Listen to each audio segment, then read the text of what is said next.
थरे एमती गोटे जहाज बुड़ी जाऊला से गल्फ साइड रे आमे ताको बंचई देलु 7 जन लोक थिले सेई जो 7 जन लोक थिले सेई टाइम रे आमे ताको बंचई पारिबु न पारिबु सेई जिनसडा आमदरे डर थिला। समुद्र जेतबेले अशांत रहे बहुत बड़ बड़ लहरी आसे जहाज पूरा ऊपर उठिबो तळकु पडिबो। एबे जो युद्ध हैला ए युद्ध बा जस्ट पूर्वरु सेई जगह मु थिली से जो हॉर्मस प्रणाली जोडा को जदी आमे सेडा state of Hormuz normally shipping line रे को तो से तबल सेडी किछि नथिला मु जस्ट एबे सेडु पास करि के जेबे आसलो तार गोटे मास पर ए सब जिंस स्टार्ट हैला। निश्चय या भय तो रहइबो मो बौ मो स्त्री भाई समस्ते अरे युद्ध होजी कोडी अछि तू घर को पळे आस एमिति सब बळे समान कहि जंदी। नमस्कार जय श्री जगन्नाथ। आपण जेमिति मते जानंदी ओडिया सी ब्लॉगर तो मो रियल नाम होजी विनय कुमार रथ अनुगुल डिस्ट्रिक्ट एनटीपी कणिया होजी हम घर सेडी गोटे गाँ अछि लोधावन तो मु सेडु बिलोंग्स करे। सर हठात आपण सीप रे जहाज चलीची आपण सीप रे अछती कोन केने अनुभूति से आतला माने युद्ध चलीची तो माने बड़ बड़ घाटी देकी क्रॉस करूछंती किमि कोन अनुभूति आपण करते सर? एबे देखंदु जहाज रे 13 वर्ष चाकरी हे गला प्रथम तो नाही 13 वर्ष रे बहुत कि जिंस देखिजु बहुत किछि लहड़ी साइक्लोन एमती बहुत कि जिंस सामना भी करिजु। एबे जो युद्ध हैला ए युद्ध बा जस्ट पूर्वरु सेई जगह मु थिली से जो हॉर्मस प्रणाली जोडा को जदी आमे सेडा state of Hormuz normally shipping line रे को तो से तबल सेडी किछि नथिला मु जस्ट एबे सेडु पास करि के जेबे आसिलो तार गोटे मास पर ए सब जिंस स्टार्ट हैला।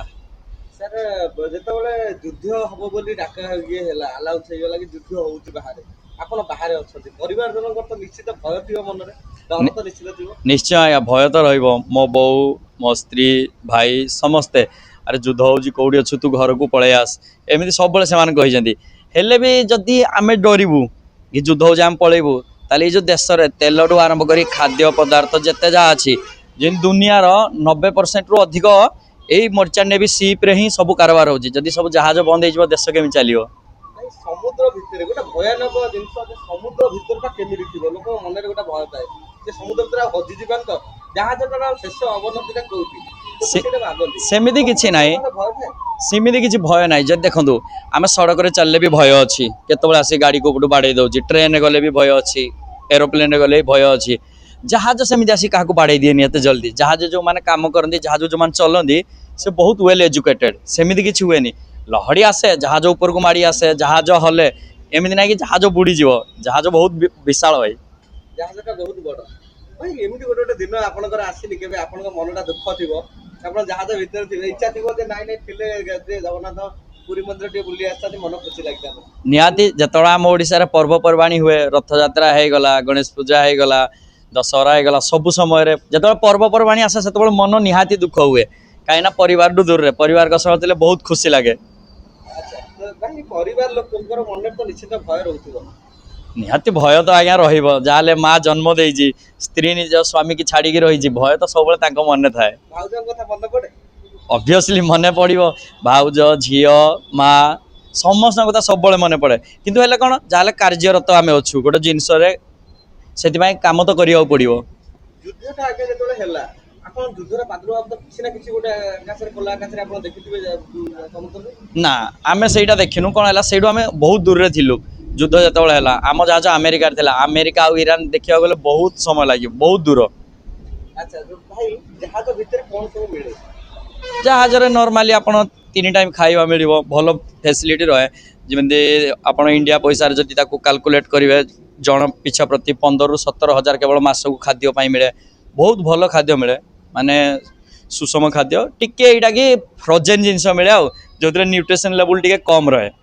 जहाज रे विपद थाई बोली गोटे जाय कि विपद कोन थाई लोक एटा अक्षर को ओडिया रे जानथि नै हम ओडिया लोक जहाजटा खाली बाहर देखंती विपद बहुत अछि जहाज रे काम स्ट्रेस अछि घर रु दूर रे तार गोटे एटा होम सिकनेस को जाय सबले घर कथा मने पड़िया तापर आ गोटे थिंग्स होजी समुद्र जेतबेले अशांत रहे बहुत बड़ बड़ लहड़ी आसे जहाज पूरा ऊपर उठिबो तळकु पडिबो बहुत एमती बहुत जिंस अछि मेन सेडा वेदर खराब हेले बहुत लोक खाई पार देनी खाली तांकर बांती हो वोमिट हुए एमती बहुत जिंस अछि जहाज रे नॉर्मली ओटा साधारण लोक जे ए सब जिंस को सैक्रिफाई करि परिबो से ही जहाज जाई परिबो नॉर्मली जे होम सिकनेस रहिला ये खाद्य मु एटा केवल घर पखाल खाइबी एटा खाइबी एटा कहले जहाज रे मिलिबोनी जहाज रे नाना इत्यादि अन्य देशर खाद्य सब भेराइटी जिंस मिलिबो कामर स्ट्रेस रहिबो बहुत किछि अछि। अच्छा ଜାହାଜରେ ଭାଇ ଯେତେବେଳେ ବରମୁଣ୍ଡା ଟ୍ରାଇଗନ୍ ବୋଲି ଗୋଟେ ଜାଗା ଅଛି ଯୋଉଟାକୁ ଦେଇକି ଜାହାଜ ଅତିକ୍ରମ କରେ, ଆପଣ କେବେ ସେଇ ରାସ୍ତା ଦେଇ ଯାଇଛନ୍ତି? ନା ସେଇଠି ମୁଁ ଯାଇନି, ଲୋକମାନେ କହନ୍ତି, କେବେ ମୋର ତା ଉପରେ କିଛି ଏକ୍ସପିରିଏନ୍ସ ନାହିଁ। ଯାହା ସମୁଦ୍ର ଅଶାନ୍ତ ହୁଏ କଣ ପାଇଁ? ସମୁଦ୍ର ଯେତେବେଳେ ଅଶାନ୍ତ ହୁଏ ଜାହାଜର ଯୋଉ କର୍ମଚାରୀ ଥାନ୍ତି ତାଙ୍କୁ ଡର ଲାଗେନି? ଜାହାଜର କର୍ମଚାରୀ କି ସେମିତି ଯେ ଡରିବେ ତ ସେ ଜାହାଜରେ କେବେ ଯାଇପାରିବେନି। ମୋ ସାଙ୍ଗେ 13 ବର୍ଷରେ ଏବେ ଯାକେ ମୁଁ ଦେଖିଛି କେହି ସେମିତି ଡରି ନାହାନ୍ତି। ଆପଣଙ୍କ ଜୀବନରେ ସେମିତି ଗୋଟେ ଅନୁଭୂତି ସାର୍ କହିଲେ, ଆମେ ଆପଣଙ୍କୁ ନିଶ୍ଚିତ ଭୟଭୀତ ଲାଗିଥିବ। ହଁ 13 ବର୍ଷ କ୍ୟାରିୟରରେ ନିଶ୍ଚିତ ଗୋଟେ ଆମେ ଥରେ ଏମିତି ଗୋଟେ ଜାହାଜ ବୁଡ଼ି ଯାଉଥିଲା ସେ ଗଲ୍ଫ ସାଇଡରେ, ଆମେ ତାକୁ ବଞ୍ଚେଇଦେଲୁ। 7 ଜଣ ଲୋକ ଥିଲେ। ସେଇ ଯେଉଁ 7 ଜଣ ଲୋକ ଥିଲେ ସେଇ ଟାଇମରେ ଆମେ ତାକୁ ବଞ୍ଚେଇ ପାରିବୁ ନ ପାରିବୁ ସେଇ ଜିନିଷଟା ଆମ ଦେହରେ ଡର ଥିଲା। ତାଙ୍କୁ ବଞ୍ଚେଇଲା ପରେ ମନକୁ ଖୁସି ଲାଗିଲା ମୋ ଲାଇଫରେ। ସେଇଟା କେମିତି କଣ କରୁଥିଲେ? ସେ ତାଙ୍କ ଜାହାଜ ବୁଡ଼ିଗଲା, 70 ଭାଗ ବୁଡ଼ି ଯାଇଥିଲା। ଆମେ ଯାଇକି ସେଇଠୁ ତାଙ୍କୁ ବଞ୍ଚେଇଲୁ। ସେ ଆମ ଭାରତ ଲୋକ, ବାହାର ଦେଶ ଲୋକ ନଥିଲେ। ସେଇ ଟାଇମରେ ଏଇଟା ଡର ଥିଲା କି ଯଦି ତାଙ୍କ ଭିତରୁ କିଛି ଜଣଙ୍କର ହେଇଗଲା ଆମେ ନିଜକୁ କ୍ଷମା କରିପାରିବୁନି। ତ ସେଇଟା ଗୋଟେ ମନରେ ଡର ଥିଲା ସେଇ ଟାଇମରେ। ଆଚ୍ଛା ସାର୍, ଆପଣ ଓଡ଼ିଆ ଲୋକ ବିଶେଷତଃ ଜାଣନ୍ତିନି ଯେ ଜାହାଜରେ କେଉଁଠି ଚାକିରି କରାଯାଏ। ବେକାରୀ ସମସ୍ୟା ଆମ ଓଡ଼ିଶାରେ ବହୁତ। ଆପଣଙ୍କୁ କେବେ ଦୁଃଖ ଲାଗେନି ଆମ ଓଡ଼ିଆ ଲୋକ ଗୁଡ଼ା ଯଦି ଏଠି କୋଉଠି ଆସିକି? ଦୁଃଖ ନିହାତି ଲାଗିବ, କିନ୍ତୁ ଓଡ଼ିଶାରେ କ'ଣ ଦେଖନ୍ତୁ, ଏଇ ଯେଉଁ ମର୍ଚାଣ୍ଟ ନେଭିରେ ଯିବା ପାଇଁ ହେଲେ ଆମର ଯେମିତି ଆର୍ମି ଏୟାରଫୋର୍ସ ଘରକା ହେଲା କ'ଣ, ଆମେ ରନିଂ କଲେ ଫିଜିକାଲ ଫିଟନେସ୍ ଦେଖେଇଲେ ଆମର ଜବ୍ ହେଉଛି। କିନ୍ତୁ ମର୍ଚାଣ୍ଟ ନେଭିରେ ପଇସା ଦେଇକି ପାଠ ପଢ଼ିବାକୁ ପଡ଼େ। ୟାର ଯେଉଁ କୋର୍ସ ଅଛି ଏଗୁଡ଼ା ପଇସା ଦିଆ କୋର୍ସ, ତ ସମସ୍ତେ ବି ଆଫୋର୍ଡ କରିପାରନ୍ତିନି, ଦେଇପାରନ୍ତିନି। ତ ମୋ କହିବା କଥା ଯାହା ପାଖରେ ପଇସା ପତ୍ର ଅଛି ସେ ଯଦି ପ୍ରପର ୱେରେ ଯାଇକିନି କୋର୍ସ କରିନା ଜାହାଜ ଯାଇପାରିବ, ଭଲ ଲାଗେ। ମୁଁ ତ ଏଇଟା ଚାହେଁ ଯଦି କୌଣସି ଓଡ଼ିଆ ପିଲା ଇଣ୍ଟରେଷ୍ଟ ଅଛି ମୋର, ଆପଣ ଓଡ଼ିଆ ସି ବ୍ଲଗର ଫେସବୁକ୍ ହଉ, ୟୁଟ୍ୟୁବ୍ ହଉ କିମ୍ବା ଆପଣ ଇନଷ୍ଟାଗ୍ରାମରେ ଓଡ଼ିଆ ସି ବ୍ଲଗର ମାରିବେ, ସେଇଠି ମୋର ଆସିଯିବ ନା। ସେଇଠି ମୋ ନିଜର ପର୍ସନାଲ ଇମେଲ୍ ଆଇଡ଼ି ମୁଁ ଦେଇଛି। ଫୋନ୍ ନମ୍ବର ତ ଆଜ୍ଞା ଦେଲେ ମୁଁ ଶୋଇପାରିବିନି, ଘରେ ଏତେ ଫୋନ୍ ଆସିବ। ମୋ ପର୍ସନାଲ ଇମେଲ୍ ଆଇଡ଼ିରେ କେହି ବି ମୋତେ ମେସେଜ୍ କରିପାରିବେ ରିଗାର୍ଡ଼ିଂ କି ମୋର ଜବ୍ରେ ଏମିତି ଅଛି, ମୋର କ୍ୱାଲିଫିକେସନ୍ ଏଇ ଟାଇପ୍ର କହିଲେ ମୁଁ ହେଲ୍ପ କରିପାରିବି ନିହାତି। ସାର୍ ଆପଣ ଜାହାଜରେ ଅଛନ୍ତି, ଜାହାଜରେ କେତେ ଦିନ ରହିବା ପାଇଁ ପଡ଼େ ସମୁଦ୍ରରେ? ସମୁଦ୍ରରେ କଣ୍ଟ୍ରାକ୍ଟ ଡିପେଣ୍ଡ କରେ। ମୁଁ ଯେମିତି 6 ମାସ 7 ମାସ ଲେଖା କଣ୍ଟ୍ରାକ୍ଟ ଅଛି, କେଉଁମାନେ 9 ମାସ ରହନ୍ତି, କେଉଁମାନେ 4 ମାସ, ସବୁ ର୍ୟାଙ୍କ ୱାଇଜ୍ ଅଛି। ଜାହାଜ ସମୁଦ୍ର କେବେ ଖରାପ ହୁଏନି? ଖରାପ ହୁଏ, ଇଞ୍ଜିନିୟର ଅଛନ୍ତି ତାକୁ ରିପେୟାର କରିବା ପାଇଁ। ଜାହାଜ କେବେ ଗଲା ହୁଏ ଭିତରେ ତ ଜାହାଜ ବୁଡ଼ିକି ଥିବ, କେମିତି ତ ଜାହାଜ ପୁରା ବୁଡ଼େନି ନା, ସେଇଟା ସବମାରିନ୍ ବୁଡ଼ିବ। ଆମ କାର୍ଗୋ ସିପ୍ ଯେତିକି କାର୍ଗୋ ଲୋଡ୍ ହେବ ସେଇ ଅନୁସାରେ ବୁଡ଼ିବ, ବାକି ଉପରେ ରହେ।